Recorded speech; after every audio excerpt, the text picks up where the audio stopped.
upholding scientific research and discovery in respect, as we should, we must also be alert to the equal and opposite danger that public policy could itself become the captive of a scientific, technological elite.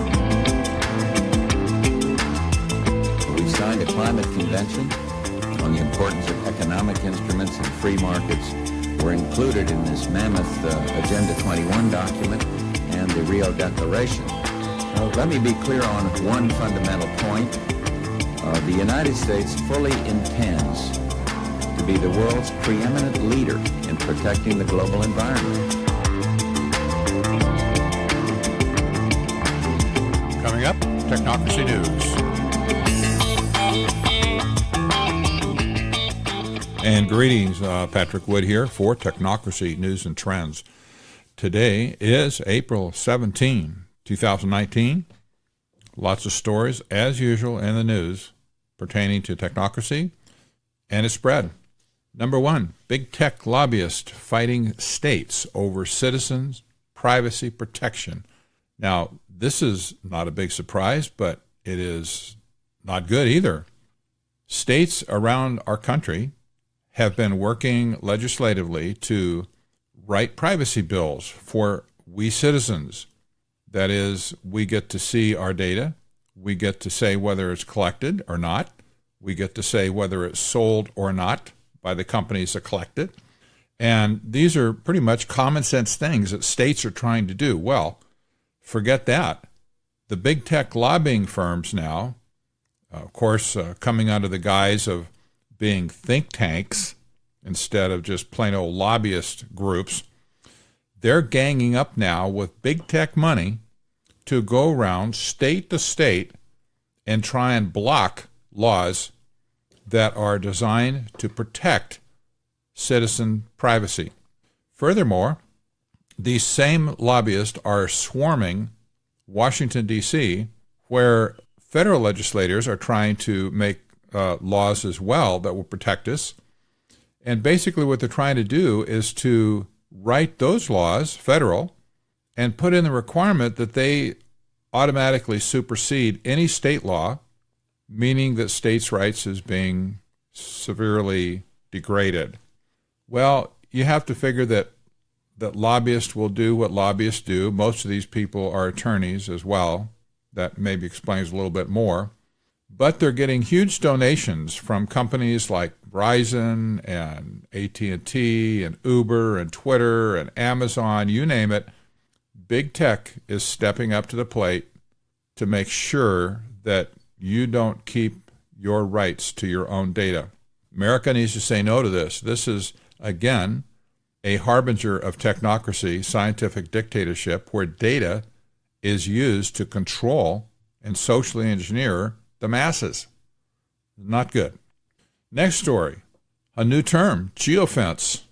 You'll learn this one real quickly. The headline is Google has become a dragnet for the police. Well, geofence is a new word, and what it has to do with is identifying all the people that are within a certain range from a particular point, like where a crime is committed, for instance.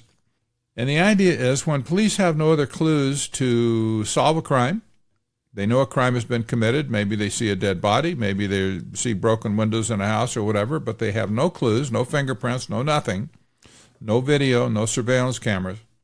Well, who do you turn to? You turn to Google. Google has a massive tracking database from all of its Android phones and stuff that people have voluntarily opted into for the most part. But they're collecting location data on everybody virtually.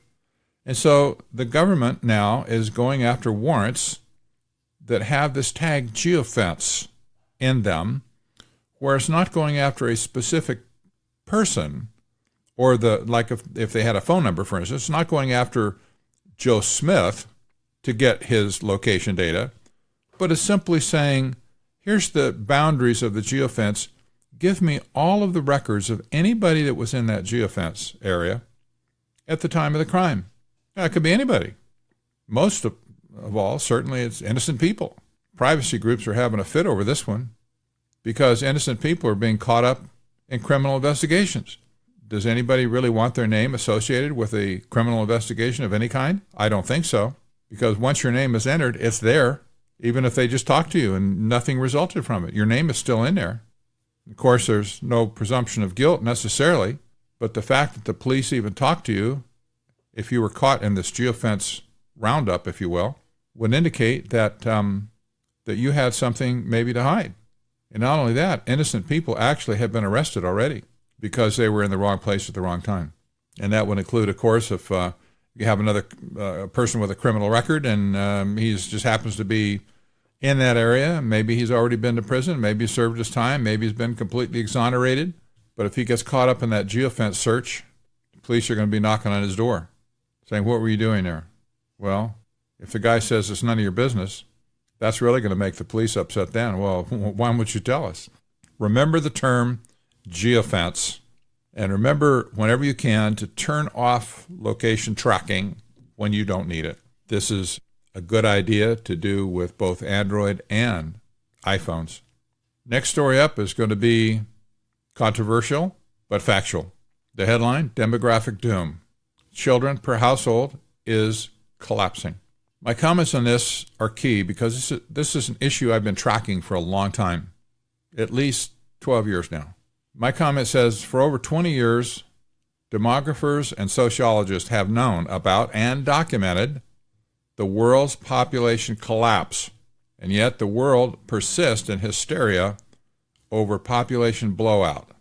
This has paralleled global warming hysteria as a reason, additional reason, to implement sustainable development, aka technocracy. And I've got two links in here. I want to encourage you to go to the website and webpage and actually get this, but there's two links to DVDs that were produced some years ago. One is called Demographic Winter, and the other is called Demographic Bomb. Thoroughly professionally produced DVDs by demographers and sociologists, by the way, that document this collapse. And it's just getting worse now, years later. It's even worse than it was back then. The article starts out, forget debt and deflation. The biggest threat to the global economy and the future of modern civilization as we know it may be demographics, according to a recent Euromonitor study. Whereas over the past decade, policymakers have been mostly focused on how to reverse the global infatuation with debt and how to reverse what appears to be a structural decline in inflation, assuming the economist-accepted definition of CPI, which conveniently hedonically adjusts such surging costs as shelter, health care, education, and in many cases food.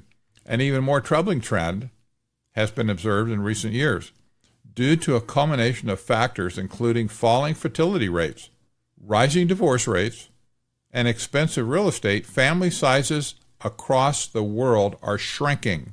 Now, this immediately brings up the thought, well, I thought, doesn't everybody think that population is exploding? Aren't we told that on a daily basis, kind of along with the global warming mantra, that population is just absolutely going insane? Well, that's what Paul Ehrlich told us back in the 60s with his book, Population Bomb. He said, well, just within a few years, why the world is going to be teeming with people and there's going to be a mass die-off because there's too many people. And he predicted billions and billions and billions of people within a short period of time. Of course, nobody questioned the fact that Paul Ehrlich was not a sociologist. He was not a demographer. He was an entomologist. He studied bugs, and he applied his bug science to people, basically concluding that people will multiply like locusts in the 50-year plague and cover the planet with people. It was lunacy back then, and it's lunacy now. Not one single prediction that Paul Ehrlich made in his book, Population Bomb, ever came true. Not a single one. And yet he's held up as the hero of the eco movement, the hero of the sustainable development movement, and just the opposite is true. Population rates of reproduction are absolutely collapsing around the world. So we need to pay attention to this. This will have more economic effect than anything else on our world. Even if capitalism survives the attack by sustainable development, this will forever change the economic structure of the world, because as population decreases, so also does economic output. This is inevitable at this point. There's nothing we can do about it. And this is where economists need to be looking to find out what the answer is to making a better future, but they're not. They're still wrapped up in the hysteria that sustainable development is necessary because of population increases, because of global warming and climate change. You get the idea. The only outcome that people like the United Nations is predicting is sustainable development. There is no other option. They don't have plan A or plan B. It's like, no, here's the problems, here's the stimulus, population, global warming, sea's going to rise, ice cap's going to melt, polar bears are going to die. And in the meantime, the only way to save the world is by implementing sustainable development. This is a scam, pure and simple. Technocracy is a scam, using red herring arguments to promote a preconceived solution that is not based on fact nor analysis of any kind, never been proven to work. And in fact, most economists that have looked at this will say sustainable development will never work. Allow me to read a couple of paragraphs from my book, Technocracy, The Hard Road to World Order, which is available, by the way, on Amazon as well as on technocracy.news. This is from page 116. The subtitle is called Green Economy, and I quote, "There are many definitions of green economy, but they all point back to sustainable development. The UN states that it, quote, improves human well-being and social inclusion while significantly reducing environmental risks and ecological scarcities, close quote. The UN Environmental Program elaborates further, quote, an inclusive green economy is an alternative to today's economic dominant model, which generates widespread environmental and health risks, encourages wasteful consumption and production, drives ecological and resource scarcities, and results in inequality.